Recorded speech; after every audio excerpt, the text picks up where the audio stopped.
coopératif engagé dans l'économie et la vitalité des territoires, en France et à l'international.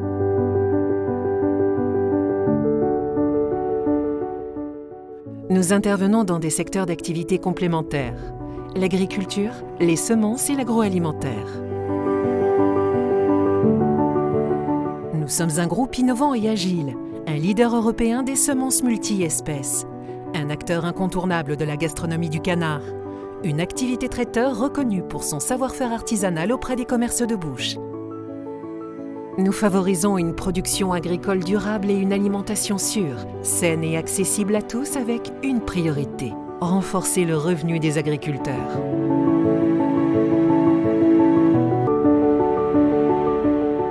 Au quotidien, Euralis nourrit votre confiance.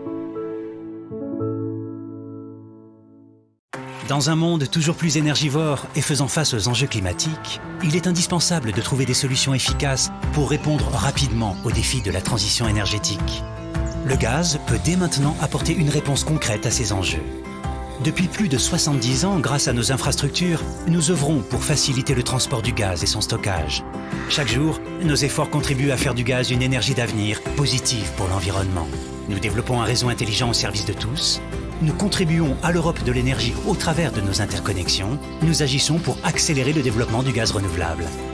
Être un accélérateur de la transition énergétique, c'est un enjeu pour le gaz et c'est notre ambition. Teréga, le gaz accélérateur d'avenir.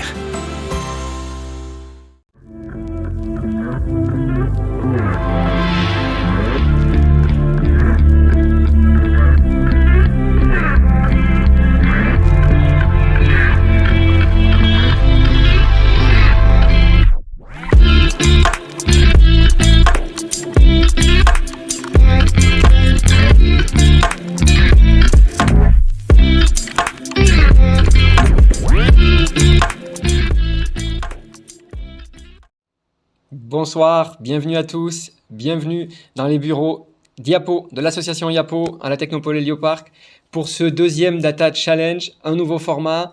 Nous lançons ce soir avec l'association IAPO, la Startup Lumenaille et la Technopole Hélioparc le Battle Nouvelle-Aquitaine. Un sujet proposé par une entreprise que vous allez écouter dans quelques secondes, un mois de compétition où les équipes vont s'affronter et une région, la Nouvelle-Aquitaine. Si vous êtes étudiant de la région Nouvelle-Aquitaine, vous pouvez concourir à ce Data Challenge. Bien sûr, également 6 000 € de prix et je voulais remercier au nom de tous les organisateurs, l'ensemble de nos partenaires, sponsors, entreprises et collectivités.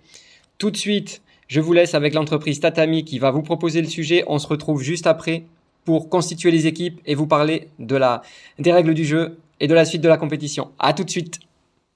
Bienvenue dans ce nouveau Data Challenge. Donc moi, je représente l'entreprise Tatami.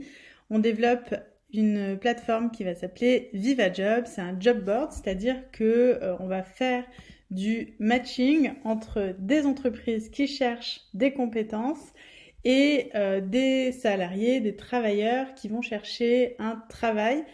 Avec cette spécificité d'être sur du multi-contrat, puisque on va créer une plateforme où les personnes qui cherchent de l'intérim, donc ce qu'on appelle du travail temporaire, du portage salarial, mais ça peut être aussi des stages, du CDI, des VIE, voilà, tout type de contrat va se retrouver au même endroit.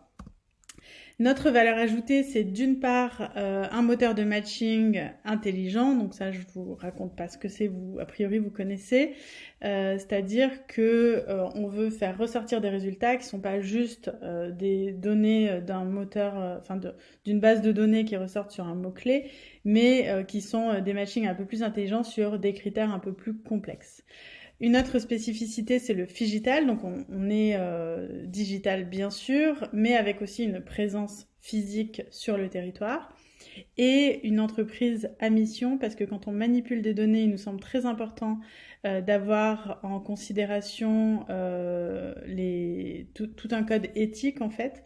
Et ça nous tient aussi à cœur d'avoir un impact positif, un impact social sur notre écosystème. Donc pour ceux qui ne savent pas, les entreprises à mission mettent leur mission d'entreprise dans le statut juridique de l'entreprise. Donc du coup, ça devient une obligation que d'avoir un impact positif. Je vous présente mon équipe. Donc on a JB qui s'occupe du produit. Donc c'est lui qui va gérer les développeurs, les bases de données et tout ça. Moi, je suis à la communication et au marketing. Pierre s'occupe de tout ce qui est innovation, et puis il a beaucoup géré de projets informatiques. Et Santiago, qui est donc aussi dirigeant de @intérim, vient et nous apporte toute la partie data et terrain en fait, puisque les données qu'on vous donne sont directement issues de la communauté de @intérim.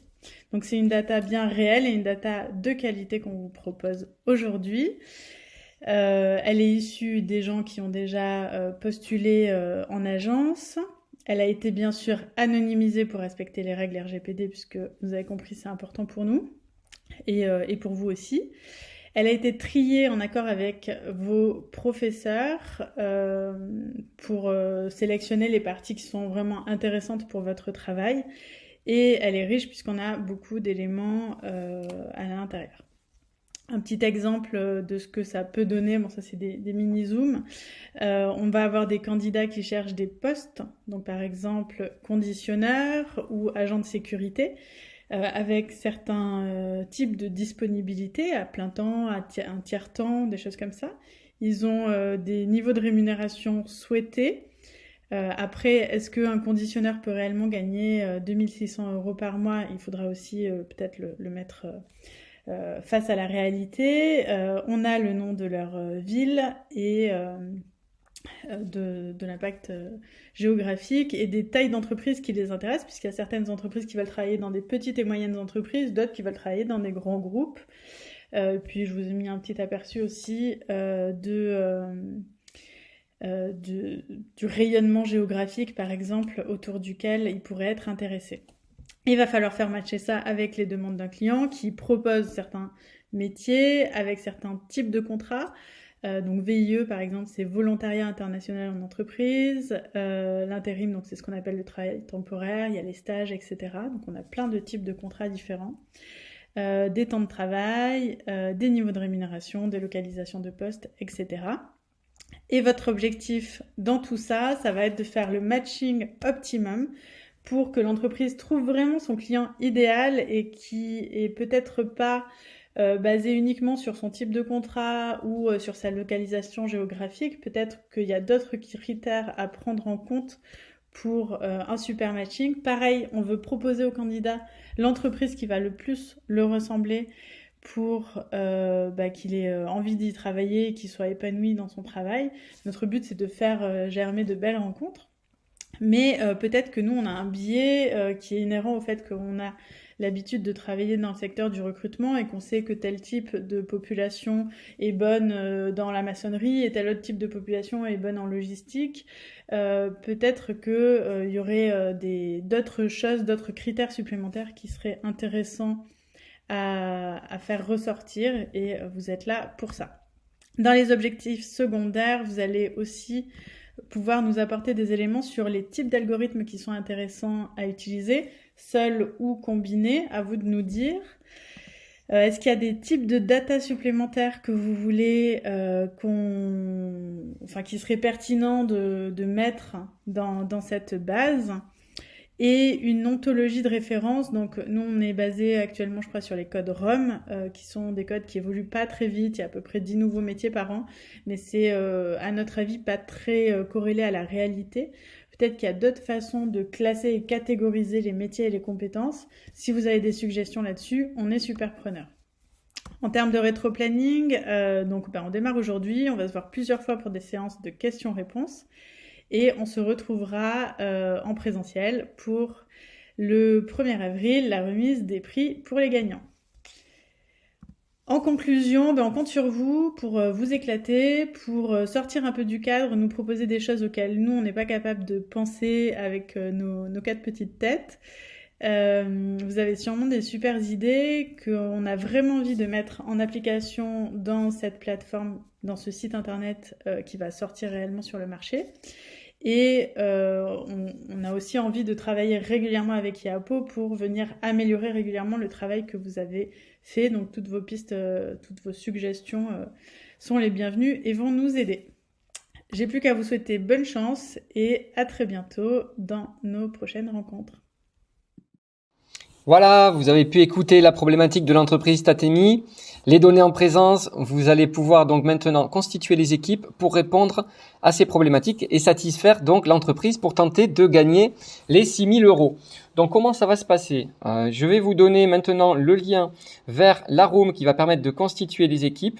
Pour cela, tout simplement, vous cliquez en dessous de cet écran sur l'onglet ressources du site live.iapo.fr où vous retrouverez toutes les informations.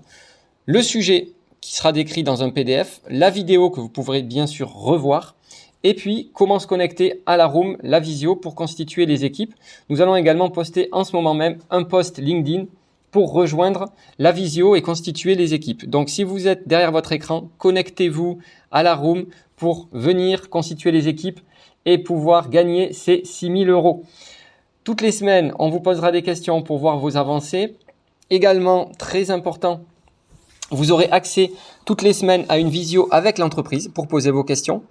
Et donc, on vous suivra avec les mentors, avec toute l'association IAPO, tous les organisateurs, pour résoudre ces problématiques et tenter donc de gagner les différents prix.